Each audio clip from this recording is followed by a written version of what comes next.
오늘은 대림절 첫 번째 주일입니다. 대림절의 대림은 늘 말씀드리는 것처럼 기다린다는 대와 임한다는 림이 합해진 단어고, 대림절의 그 의미는 예수님이 예수님의 오실 것을 우리가 다시 준비하고 기다린다는 우리 신앙에 아주 중요한 의미를 담고 있는 그런 절기입니다. 그래서 대림절의 키워드는 기다림입니다. 가만히 생각해 보면 기다림은 우리 한평생의 인생 가운데 아주 익숙합니다.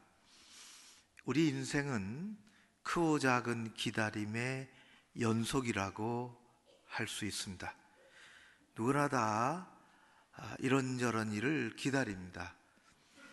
엄마는 학교에 간 아이가 때가 되면 집에 돌아오기를, 학교에서 돌아오기를 기다리고, 저녁이 되고 밤이 되면 남편이 직장에서 아무 일 없이 돌아오기를 기다립니다. 입시를 앞에 두고 시험을 치른 학생은 학교에서 무슨 연락이 오기를 기다리고, 졸업을 앞둔 대학생은 이제 직장에 들어가기를 기다립니다. 힘들게 들어간 직장이 되면 퇴근 시간을 기다립니다. 때가 되면 승진했으면 하고 기다립니다. 정류장에 가보면 많은 사람들이 버스 오기를 기다리고, 병원에 가보면 많은 환자들이 낫고 집으로 돌아가기를 기다립니다. 예수 그리스도의 오심을 기다리는 많은 사람들 중에 가장 누구가 알지는 못했지만은 가장 기다리는 한 사람이 있었다면 그것은 마리아입니다. 오늘 본문은 그 기다림 속에서 하나님의 은총의 역사를 노래한 것으로 되어 있습니다. 그래서 우리는 읽은 말씀 10절을 마리아 찬가, 그렇게 이름을 붙입니다. 마리아의 노래라, 그런 뜻이죠. 말씀드린 것처럼 마리아도 그랬고, 우리 살아가는 것이 크고 작은 기다림의 이어짐입니다. 그림을 하나 보려고 하는데요, 최석운이라는 화가의 그림입니다. 이분은 제가 잘 누군지는 모르겠는데 그림을 보면 아주 따뜻하고 또 무슨 의도였구나 하는 것을 알아챌 수가 있습니다. 아주 그림이 따뜻한 것 중에 하나는 이 젊은이 같은데 흰 고무신, 이른바 조선 나이키를 신고 있다는 것입니다. 조금 높은 곳에 올라가서 그래야 보이니까 멀리. 이 그림의 제목도 기다림입니다. 조금 멀리 먼저 보고 싶어서 뭔가를 기다립니다. 쭈그리고 앉은 거 보니까 사실은 서서 기다리다가 오래 시간이 된 것 같습니다. 그리고 턱을 괴고 전방을 응시합니다. 옷을 사오기로 한 시장에 간 엄마를 기다리는지, 약속한 친구 시간이 넘었는데 안 오니까 올라가서 기다리는지, 온다고 약속은 한 적은 없지만은 이사간 영희를 기다리는지 모를 일입니다. 얼마나 오래 기다렸는지, 강아지가 2부 때는 개새끼가 그랬다가, 옛날에 제가 강아지를 데리고 아파트 이렇게 도는데 반가우니까 이 사람 저 사람 발끝에 가서 냄새를 맡는데 어떤 여자분이 기겁을 하더라고. 이 개새끼가? 그래서 제가 욕하지 마세요. 그랬더니 이게 그러면 애미냐고 그러더라고요.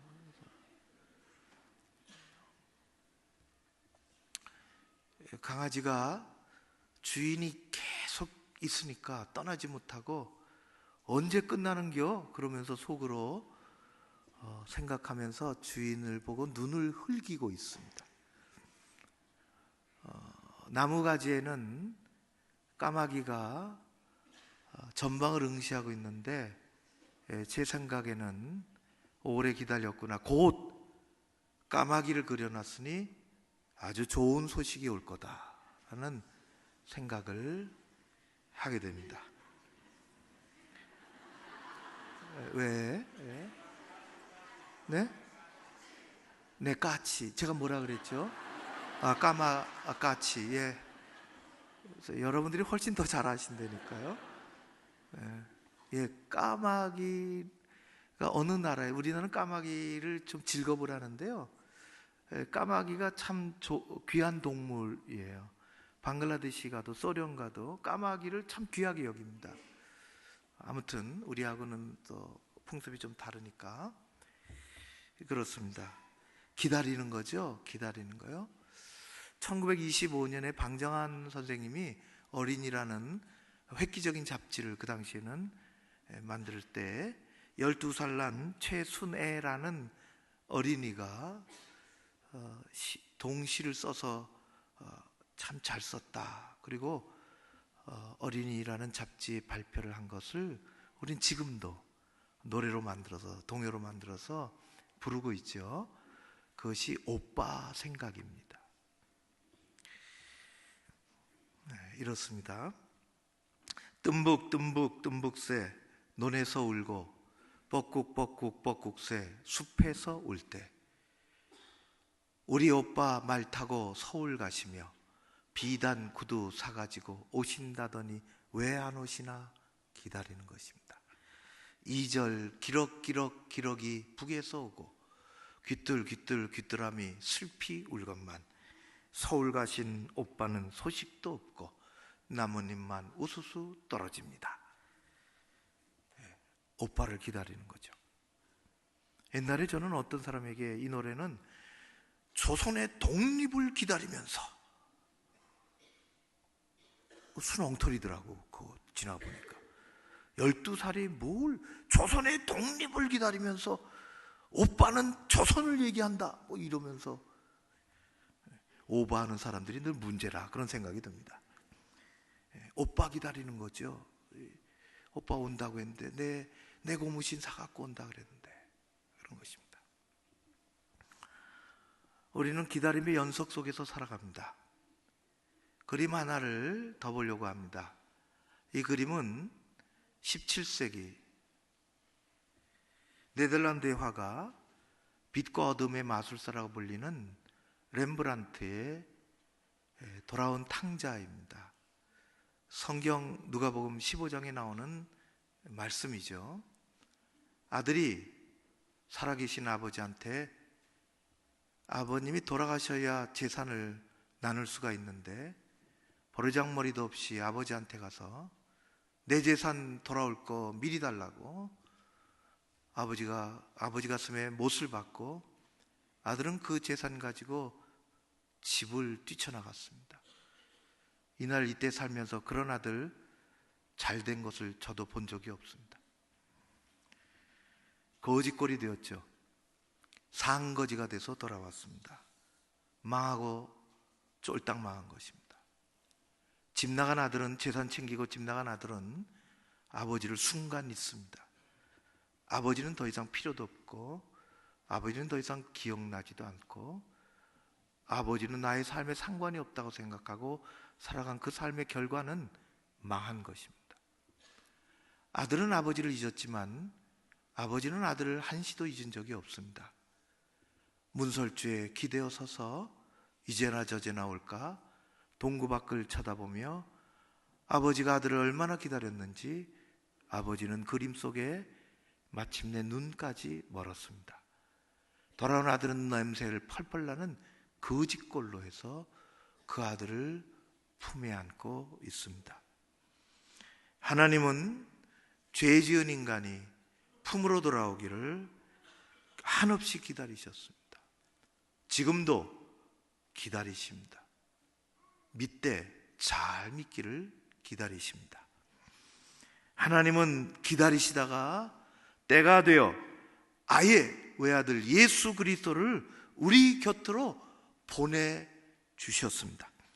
하늘에 계신 아버지께서 도대체 성자 하나님을 어떻게 하늘에서 이 땅으로 보내주신단 말인가? 하나님이 쓰신 방법은 우리의 생각과 우리의 상상을 초월하는 것이었습니다. 하나님은 하늘 보좌에서 저 멀리 유대 나라 갈릴리 땅 나사렛이라는 아주 작은 동네에 사는 한 여종을 눈여겨 보셨습니다. 그녀의 삶은 가난하고 볼품없고 사람들의 그 관심을 끌지 못하는 아주 평범하고 아주 평범한 그런 사람이었지만은 세상은 알지 못했다 할지라도 하나님은 아시는데 하나님을 향한 믿음만은 신실한, 비록 삶은 가난하고 사람의 눈에 띄지는 못하는 그런 사회적인 삶을 살았다 할지라도 하나님을 향한 믿음만은 아주 신실한 여인이었습니다. 하나님이 가브리엘을 부르셨지요. 그 여인에게 보내셨습니다. 가브리엘은 인간의 언어와 인간의 방식으로는 설명이 불가능한 하나님의 계획을 전해주었습니다. 첫 마디가 누가복음 찾아가서는 첫 마디가 1장 28절의 말씀입니다. 여인을 찾아가서 이렇게 얘기합니다. 은혜를 받은 자여 평안할지어다. 주께서 하나님이 너와 함께 하시도다. 은혜를 받은 자여 이야기했습니다. 평안하라고 말은 했지만은 실상은 두렵고 떨리는 내용을 전하려고 하는 것입니다.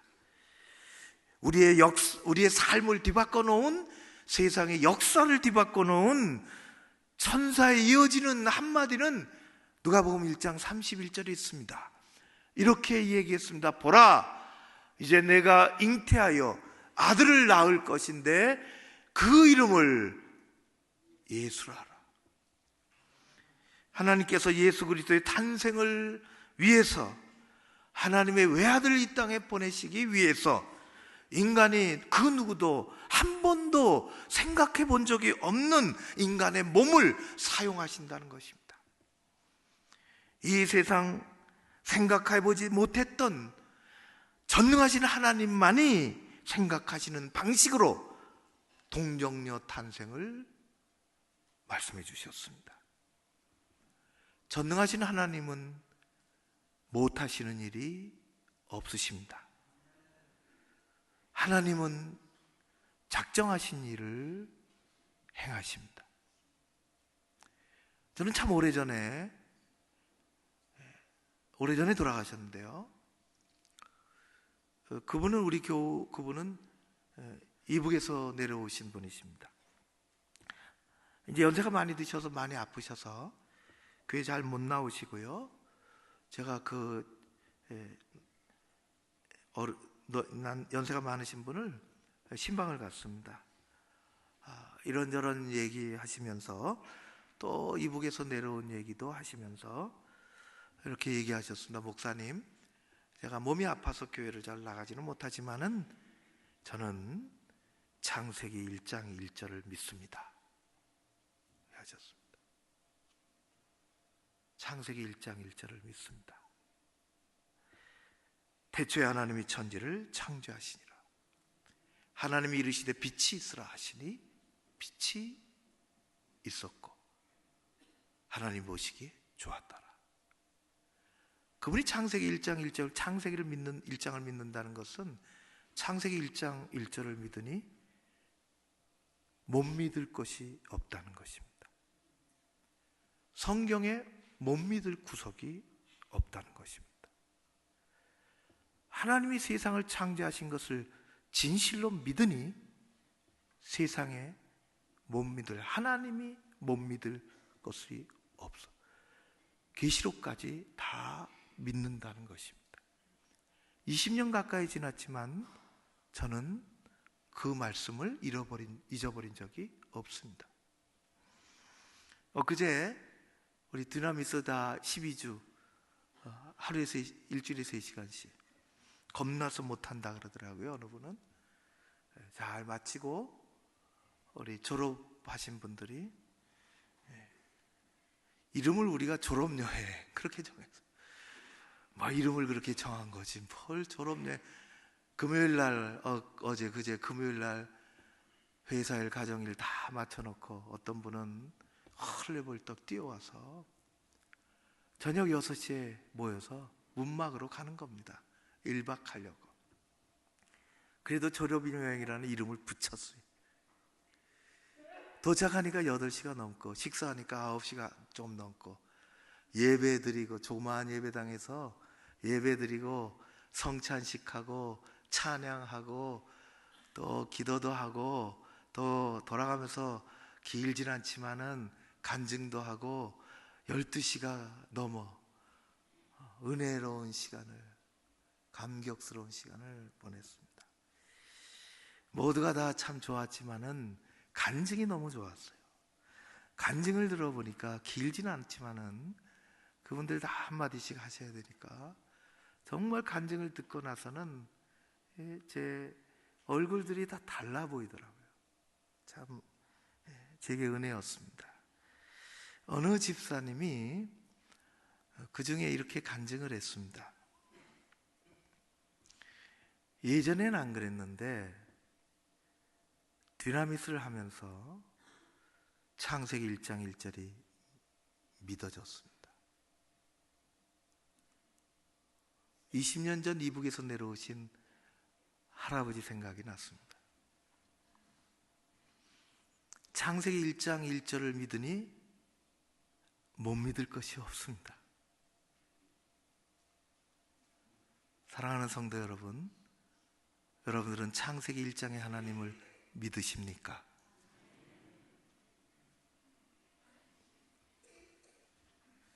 전능자 하나님은 말씀으로 세상을 창조하셨고 그분은 손으로 인간을, 사람을 빚으셨습니다. 그분은 먼지와 같은 진흙덩어리의 코에 생기를 불어넣어 주셨고 그래서 진흙덩어리는 비로소 생명을 얻어 인생이 되었습니다. 말씀으로 세상 모든 것을 창조하신 전능자 하나님이 못하실 일이 무엇이 있겠습니까? 하나님 앞에는 불가능이 없습니다. 하나님은 못하시는 일이 없으십니다. 우리 하나님은 전지하시고 전능하십니다.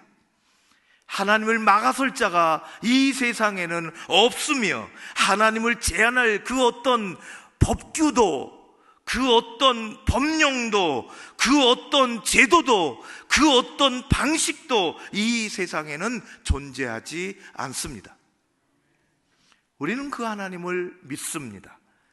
30%의 하나님이 아니라 50%의 하나님이 아니라 100%의 하나님을 믿습니다.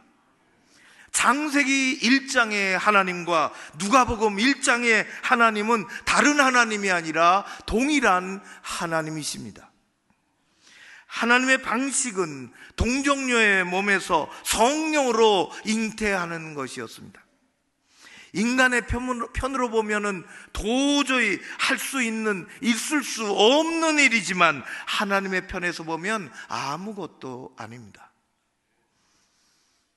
대림절을 시작합니다.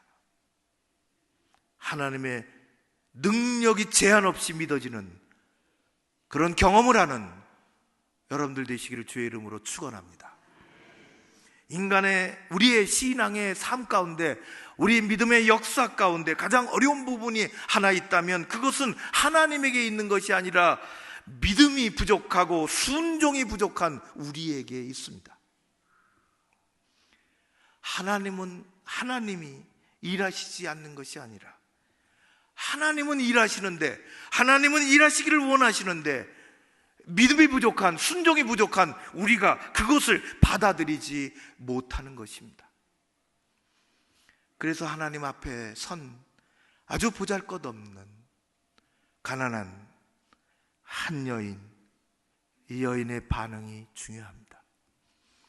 하나님이 하시는 일에 대한 그 우리 믿음의 반응을 순종이라 그럽니다. 그리고 그 순종의 믿음 가운데 하나님은 일하십니다. 믿음이라고 하는 것은 내가 교회에서 무슨 일을 맡았다 하는 것이 아니라, 믿음이라고 하는 것은 하나님이 하시는 생각, 하나님의 계획하심, 하나님이 행하시는 것에 대한 순종의 반응을 믿음이라 그렇게 얘기합니다. 진실로 하나님을 믿는 사람은 하나님이 무슨 일을 계획하시든지 무슨 일을 행하시든지 하나님의 영역 속에 있음을 고백하며 믿습니다. 그것이 믿음입니다. 마리아는 그렇게 믿었습니다. 마리아는 창세기 1장의 하나님을 믿었습니다. 미천한 자신에게 일어나는 성령의 잉태를 믿었습니다. 그리고 순종으로 받아들였습니다. 마리아의 순종은 성경에서 가장 뛰어나고 가장 대표적인 순종입니다. 그러나 그녀의 순종에는 그녀의 아주 평범하고 가난한 그녀의 그 평범한 일생의 삶을 송두리째 빼앗아갈 수 있는 위험이 도사리고 있습니다. 첫 번째 위험은 조롱입니다. 처녀가 잉태했다니. 아니, 처녀가 잉태할 가능한 일이야? 말이나 되는 일이야? 세상에 조롱거리가 따라옵니다. 두 번째 위험은, 그녀의 순종이 안고 있는 위험은, 두 번째는 사람들이 손가락질 받고 배척당하는 것입니다. 가장 큰 고통은 사랑하는 가족들이 배척하는 것입니다.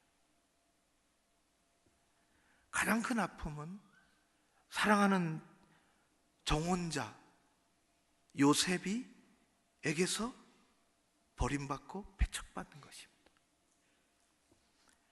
그녀의 순종 가운데 도사리고 있는 위험은, 이것이 상식적으로 세상에 통하지 않는 이상한 말을 하고 다니는 마리아를 미친 사람으로 여기는 것입니다. 그러나 하나님은 최고의 순종을 보인 여종을 조롱거리로 만드시지도 않았으며 버림받게 하지도 않으셨으며 정신병자 취급하도록 내버려 두시지도 않았습니다. 오히려 마리아는 순종을 통해서 하나님의 위대하심을 알게 되었고, 하나님의 전능하심, 하나님의 죄사함의 이 긍휼하심, 그것을 선포하고 있습니다. 그것이 오늘 우리가 읽은 말씀입니다. 46절 47절에 이렇게 되어 있어요. 내 영혼이 주를 찬양하며 내 마음이 하나님 내 구주를 기뻐합니다. 후로는 만세로, 이제 보라, 이제 후로는 만세, 나를 복이 있다 일컬으리라. 대림절은 기다리는 계절입니다. 우리는 우리에게 당연히 일어나야 할 순종을 외면하고 사는 시대에 살아갑니다. 하나님 우리에게 순종을 요구하십니다. 하나님이 순종을 기다리십니다. 우리에게 기다리는 순종은 위험이 도사리고 있지 않습니다. 언제 우리에게 위험이 도사리는 순종을 말씀하신 적이 있으십니까? 위험한 일이 우리 순종 가운데 자리 잡고 있습니까?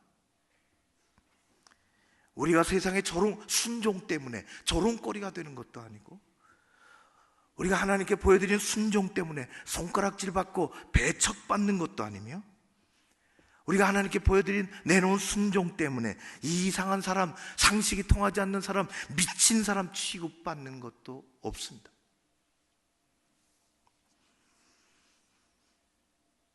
우리는 순종이 외면당하는 시대에 살아갑니다. 하나님의 말씀이, 하나님의 요청이 생각으로는, 머릿속으로는 동의되지만 나의 마음과 나의 행동으로 옮겨지지 않는 분리된 신앙생활을 하고 있습니다. 무엇을 기다리십니까? 하나님이 내게 무엇을 해주시기를 기다리고 계십니까? 하나님은 그러시기 전에 우리에게서 순종을 기다리십니다. 마리아의 찬양은 순종의 노래입니다. 우리는 하나님 앞에서 잃어버린 순종을 배워야 합니다. 대림절은 기다림의 계절입니다. 하나님이 순종을 기다리십니다. 아기 예수는 하나님의 거룩하신 방문이십니다. 하나님이 이 땅에 그렇게 찾아오셨습니다. 힘들고 어렵고 지치는 일을 만나는 여러분, 하나님은 여러분들 가운데, 우리 가운데 그렇게 찾아오셨습니다. 하나님께 순종을 보이며 믿음으로 기다리는 여러분에게 기적이, 창세기 1장에, 누가복음 1장에 하나님의 놀라운 일하심이, 역사하심이, 기적이 일어날 줄로 믿습니다. 순종은 기적을 동반합니다. 순종은 은혜를 동반합니다. 순종은 평화를 동반합니다. 자리가 하나님을 섬기는 게 아니라는 것을 20여 년 동안 보아왔습니다. 하나님은 우리 자신을 받아들이기를 원하십니다. 그것이 순종입니다. 대림절, 기다림의 계절, 예수 그리스도를 순종함으로 기다리고 우리 주님의 일하심이 여러분들 가운데 기적으로 평화로 나타나기를 주의 이름으로 축원합니다. 기도하겠습니다. 하나님 아버지, 무엇을 기다리며 사느냐 하는 것이 우리의 인생을 보여주는 것인데, 우리를 찾아오시는 예수 그리스도 기다리며 우리의 순종을 기다리시는 하나님 앞에 우리의 삶의 모습을 내어드리며 살아가는 우리 모두가 되게 하여 주시옵소서. 우리의 순종에는 위험이 도사리고 있는 적이 없었는데 하나님 함께 하시고 주님의 일하심이 나타나게 하여 주시옵소서.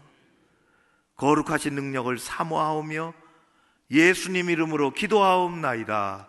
아멘.